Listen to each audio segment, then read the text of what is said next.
السلام عليكم ورحمة الله وبركاته.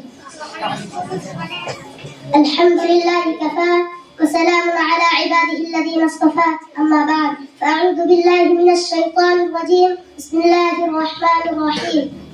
وما خلقت الجن والإنس إلا ليعبدون.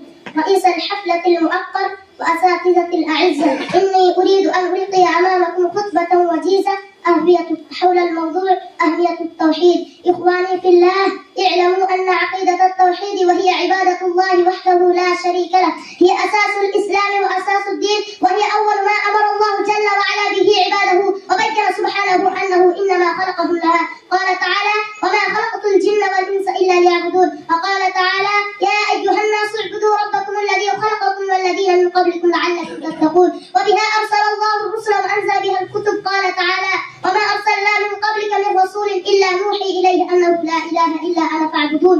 وقال تعالى: ولقد بعثنا في كل أمة رسولا أن اعبدوا الله واجتنبوا الطاغوت، فمنهم من هدى الله ومنهم من حقت عليه الضلالة.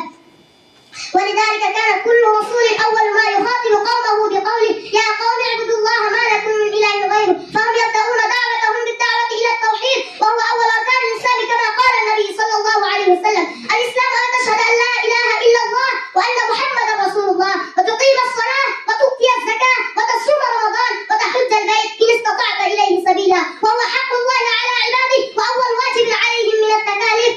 وعن معاذ بن جبل رضي الله عنه قال: كنت رديف النبي صلى الله عليه وسلم على حمار، فقال لي: يا معاذ، أتدري ما حق الله على العباد وما حق العباد على الله؟ قلت: الله ورسوله أعلم. قال: فإن حق العباد أن يعبدوه ولا يشركوا به شيئا، وحق العباد أن لا يعذبوا من لا يشرك به شيئا.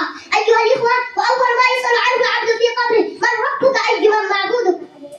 وهو وصية المرسلين، ووصى بها إبراهيم بنيه ويعقوب: يا بني إن الله اصطفى لكم الدين فلا تموتن إلا وأنتم مسلمون. وكان النبي صلى الله عليه وسلم يعلم غلمان الصحابة التعلق بالله وحده دون ما سواه.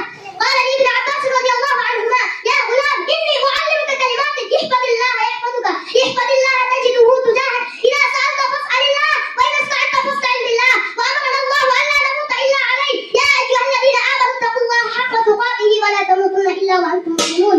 عباد الله، دلت الأدلة الشرعية من الكتاب والسنة على أن من أتى بالتوحيد ومات عليه دخل الجنة. من ذلك قوله صلى الله عليه وسلم: أمرت أن أقاتل الناس حتى يقولوا لا إله إلا الله، فإذا قالوا حرمت عليك دماؤهم وأموالهم إلا بحقها. والتوحيد عبادة الله وحده، والعبادة هي اسم جامع لكل ما يحبه الله ويرضاه من الأقوال والأعمال الظاهرة والباطنة. والتوحيد عبادة الله تتضمن القيام بشرائع الإسلام وأركانه، فلا بد من العمل بالصلاة والزكاة وصوم وجميع شرائع الإسلام. وعلى جميع المكلفين أن يلتزموا بأركان الإسلام التي أعظمها توحيد الله والإخلاص له وترك الإشراك به، وعليهم جميعا أن يلتزموا بأوامر الله وترك نواهيه سبحانه وتعالى.